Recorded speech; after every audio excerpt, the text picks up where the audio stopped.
A 3-year-old girl in Sri Lanka begins describing, in detail, a house she has never visited, a family she has never met, and a death she could not possibly have witnessed. She knows the names of people in that family. She knows where objects are kept inside a home she has never entered. She describes how she died in her previous life with a specificity that investigators later verify against actual records. A 4-year-old boy in Louisiana tells his parents he used to be a pilot who was shot down over the Pacific during World War II.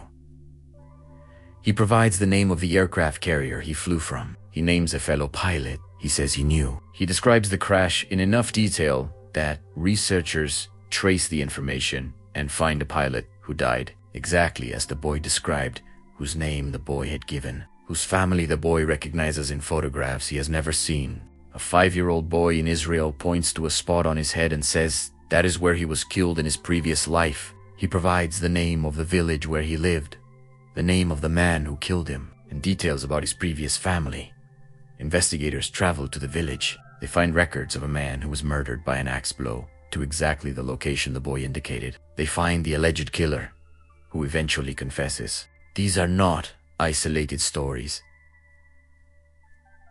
invented for a book about the paranormal. They are part of a collection of more than 3,000 cases gathered and documented by Ian Stevenson, a psychiatrist and former chair of the Department of Psychiatry at the University of Virginia, who spent 40 years investigating reports of children who appeared to have memories of previous lives. Stevenson was not a spiritual believer looking for confirmation of what he already thought. He was a scientist with rigorous methodological standards who published his findings in peer-reviewed academic journals and spent his career actively trying to find alternative explanations for what he was documenting. In case after case, the alternative explanations did not hold. His conclusion was deliberately careful and limited. The data he had collected was consistent with the hypothesis of reincarnation and inconsistent with the explanations he had been able to test. He did not claim proof.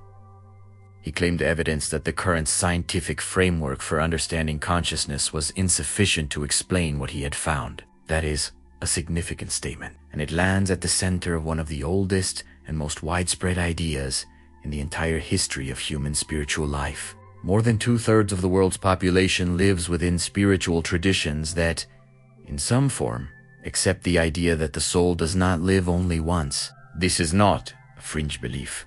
It is the majority position across human religious history.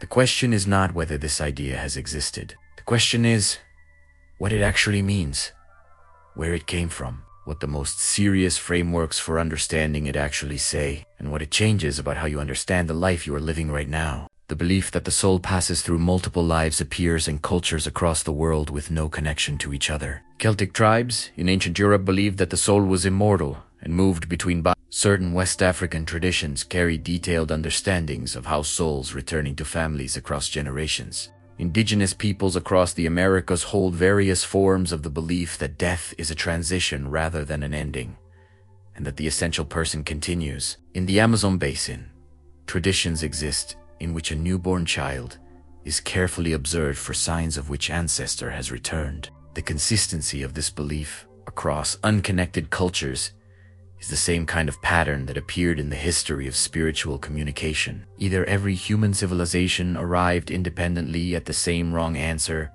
or they were all pointing, in their different languages, at something that is genuinely present in human experience.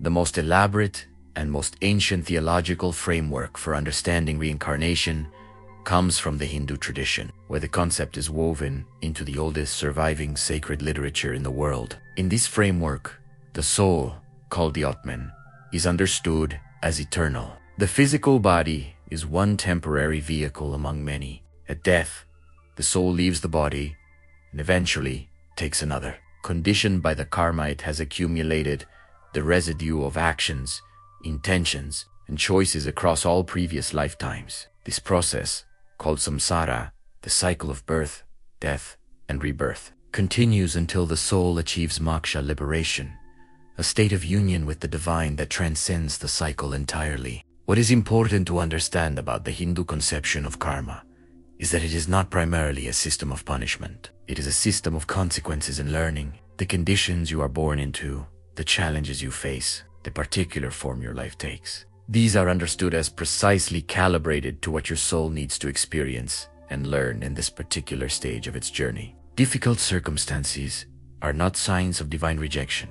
They are the specific curriculum your soul requires. The Buddhist understanding shares the cycle but differs significantly in its philosophical foundation. Buddhism does not affirm a permanent, unchanging soul that moves from body to body. What it affirms is a stream of consciousness, conditioned by karma, that transmits itself from one life to the next. There is no fixed self that The Tibetan Buddhist tradition produced one of the most detailed maps of what happens between death and the next birth, the Bardo Thado, known in the West as the Tibetan Book of the Dead, describes the intermediate state between lives with extraordinary specificity, the quality of the light the consciousness encounters immediately after death, the opportunities for liberation that arise in that liminal state, the gradual process by which consciousness loses its connection to the previous life and enters a new one. The text was designed to be read aloud to a dying person, and then to the deceased in the days following death, as a guide for navigating the transition. Tibetan Buddhism also developed the institution of the Tolku, the recognized reincarnate, a lama whose next life is identified after their death through a careful process of testing young children for specific memories, recognition of objects from the previous life. This process has been practiced for centuries and produced thousands of identified reincarnates across the Tibetan tradition. The Dalai Lama himself is understood to be the 14th incarnation of the same lineage of consciousness, the Bodhisattva of compassion, choosing to return life after life for the benefit of living beings. This is not a metaphor or a symbolic claim. It is the actual theological and institutional position of a functioning religious lineage that has operated continuously for centuries. In the ancient Western world, reincarnation was not considered an Eastern import. It was a serious philosophical position held by some of the most significant thinkers in the Greek tradition. Pythagoras, whose work in mathematics laid foundations that the modern world still uses, believed in the transmigration of souls and claimed to have personal memory of previous lives. He reportedly recognized a shield in a temple as one he had carried in a previous existence. Plato, arguably the most influential philosopher in Western history, wrote extensively about the soul's journey before birth and after death. In the Phaedo and the Republic, he describes souls choosing their next lives, the process of forgetting at birth, and the essential immortality of the soul across multiple existences. The Orphic mystery tradition in ancient Greece had an elaborate theology of reincarnation that predated Plato and shaped his thinking.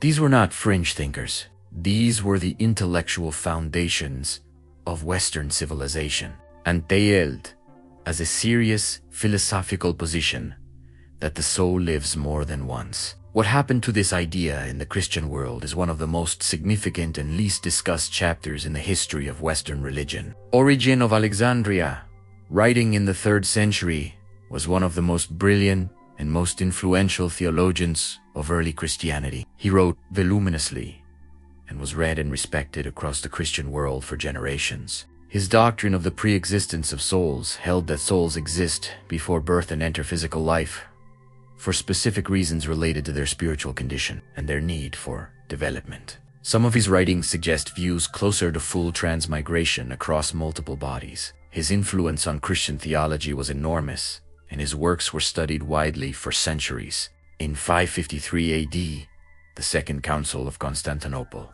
convened under Emperor Justinian, formally condemned the doctrine of the pre-existence of souls as heretical. The condemnation was part of a broader theological settlement of disputes that had been unresolved for decades. It was a decision made at a specific historical moment, in a specific political context, by a specific group of bishops. After that council, the official position of Western Christianity was that each soul is created individually and specifically for each individual body, that there is one physical life, followed by one judgment, followed by an eternal destination that does not include the possibility of return. This is not ancient scripture. This is a 5th century theological decision.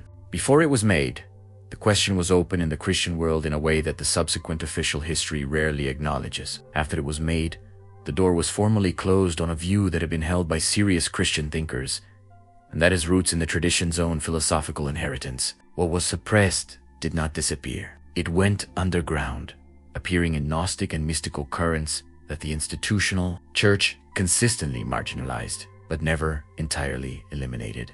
And then, in the 19th century, it returned to the Western world in a form that was rational, systematic, ethical, and built not on mystical intuition alone, but on an attempt to engage with the question with the same rigor that was being applied to every other domain of knowledge in that era. Allan Kardec, working in Paris in the 1850s, did not invent reincarnation. He did something arguably more significant. He took the idea seriously as a philosophical and ethical framework and built the most coherent Western system for understanding it that has ever existed, the Spiritist doctrine of reincarnation. As Kardec developed it from communications he organized and compiled, is distinctive from the Hindu and Buddhist frameworks in ways that matter. In the Spiritist understanding, reincarnation is not a wheel of suffering to escape.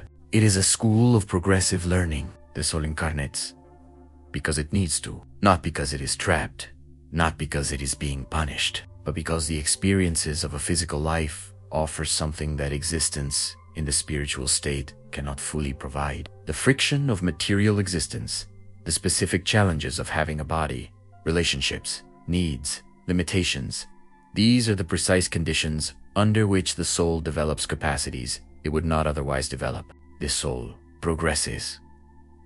This is the central ethical claim of the Spiritist framework. Each life adds something to the soul's understanding, to its capacity for love, to its wisdom, to its ability to act with greater awareness.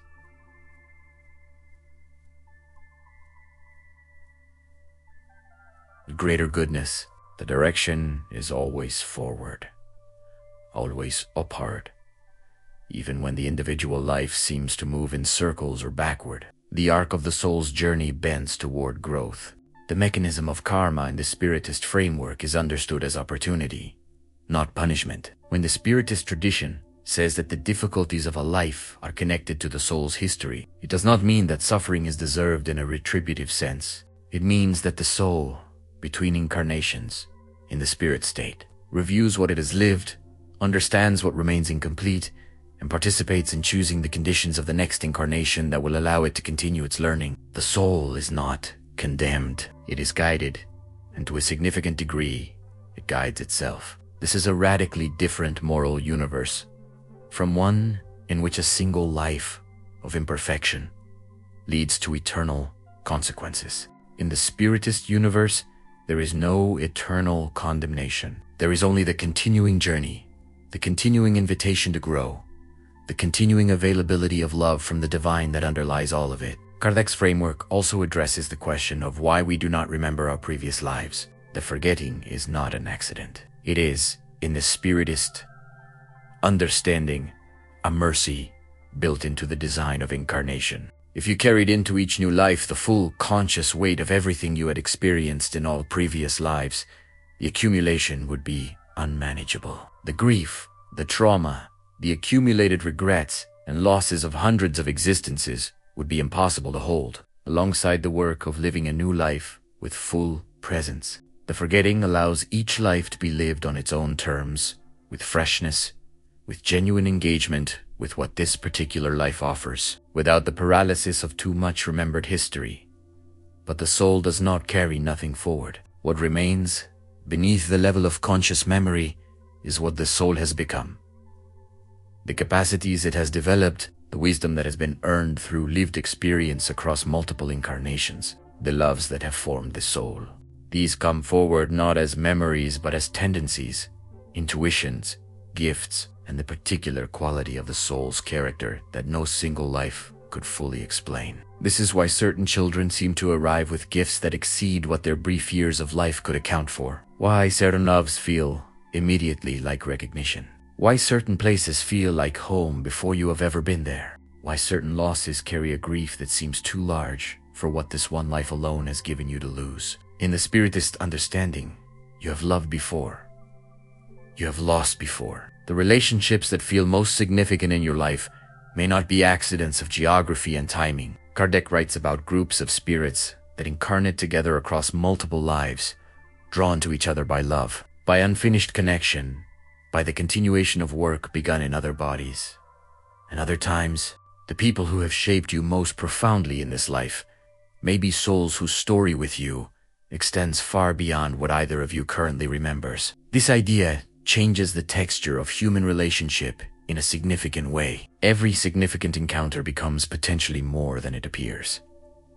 The love that feels inexplicably deep from the first moment of meeting. The difficult person whose presence in your life seems to carry a weight that their current behavior alone does not explain. The child you look at and feel you have known forever. These are not certainties the framework offers, but they are possibilities it opens. The Spiritist framework also offers a specific and deeply significant understanding of what each incarnation is for. Each life, in this view, is not random. Each soul arrives with a particular mission, a particular set of experiences to encounter, a particular form of growth to pursue, and a particular form of service to offer to the souls around it. This mission is not always grand or historically visible. It may be as quiet as learning patience through circumstances that never stop demanding it, as invisible as sustaining love through difficulty that never fully resolves, as private as healing something within the soul's own interior that multiple previous lives have not yet reached, but it is specific to this soul, in this life. At this particular moment in its long journey, the circumstances of your life are not arbitrary in this understanding. The particular family you were born into, with its particular history of love and difficulty, the particular challenges that have found you, the ones that seem calibrated specifically to what you find hardest, the particular gifts you carry, the capacities that seem to arrive already formed, that you did not have to learn so much as remember. These are not accidents of genetics and geography.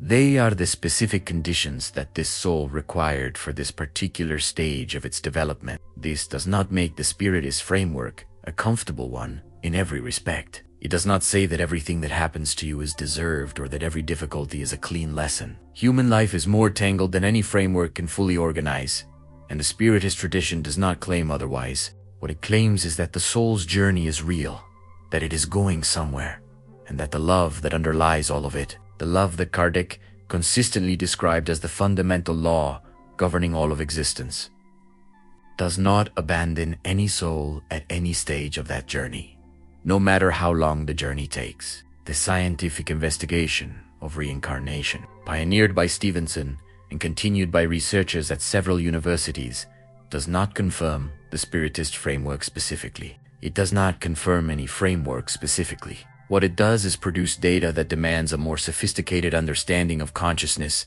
than the one that currently dominates the scientific mainstream. The cases Stevenson documented, and those his successors have continued to gather, have specific characteristics. The children who report previous life memories tend to do so between the ages of 2 and 5, and the memories tend to fade as the child grows older. The memories are often of violent or sudden deaths. The information the children provide is frequently verifiable. Names, locations, occupations, family relationships, circumstances of death, all confirmed by investigation after the fact. The children often show emotional responses, phobias, and skills that correspond specifically to what they describe from the previous life. These cases do not prove reincarnation in the way that a controlled experiment proves a chemical reaction. What they do is constitute a body of evidence that requires explanation, and that the available materialist explanations, including fraud, fantasy, and coincidence, do not satisfactorily provide. What does it change, practically and spiritually, if the soul lives more than once? It changes the meaning of suffering. If this life is the only context in which your soul exists, suffering is either random, punitive, or meaningless. If this life is one experience within a longer journey, suffering becomes something the soul is moving through, something that has a place within a larger arc of development, even when that place is not visible from inside the experience. the difficulty that never resolves, the loss that never fully heals, the limitation that never lifts. These carry a different weight when you understand them as part of a curriculum that extends beyond the boundaries of a single lifetime. It changes the meaning of the relationships that shape you most. If the people you love most deeply have been connected to you before, in other forms, in other lives, then love is not an accidental feature of a brief existence. It is a thread that runs through the soul's entire journey, the immediate recognition, the inexplicable depth of certain connections, the grief that seems too large for what this one relationship in this one life has given you to lose. These carry a different kind of meaning when you understand them as part of a story that began long before this encounter. It changes the meaning of death. If death is not an ending but a transition, if the soul continues in the spirit state and in due course returns to physical life, then the losses of this life are real but not absolute. The people who have gone have not gone in the sense of ceasing to exist.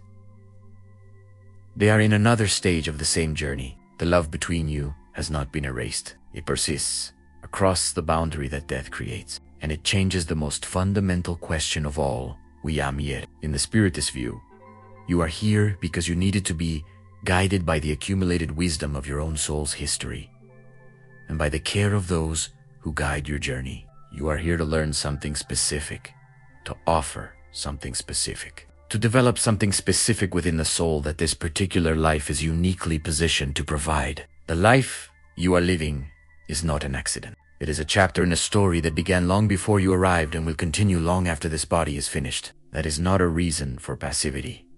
It is a reason for attention, for presence, for taking seriously what this particular life is asking of you. Because what it is asking of you is exactly what your soul came here to engage with. If this understanding of the soul is something that grows across multiple lives, guided below, moving always toward greater light and greater wisdom, speaks to something in you.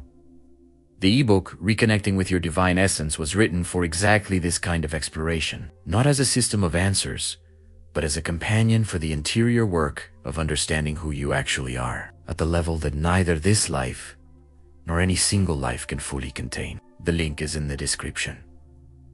And the question that this entire history finally arrives at, the question that 3,000 cases of children's memories and 40 years of careful research and thousands of years of human spiritual tradition have all been circling. What if you are older than you think you are? What if the love you carry, the wisdom you sometimes surprise yourself with, the grief that seems too large for this one life, the connections that feel like recognition, what if all of it has a history that this life is only the most recent chapter of? And what if the most important thing that history is trying to tell you is not where you have been, but what you came here in this specific life, in this specific body, in this specific moment to become? That question is yours. This life is the place where it gets answered.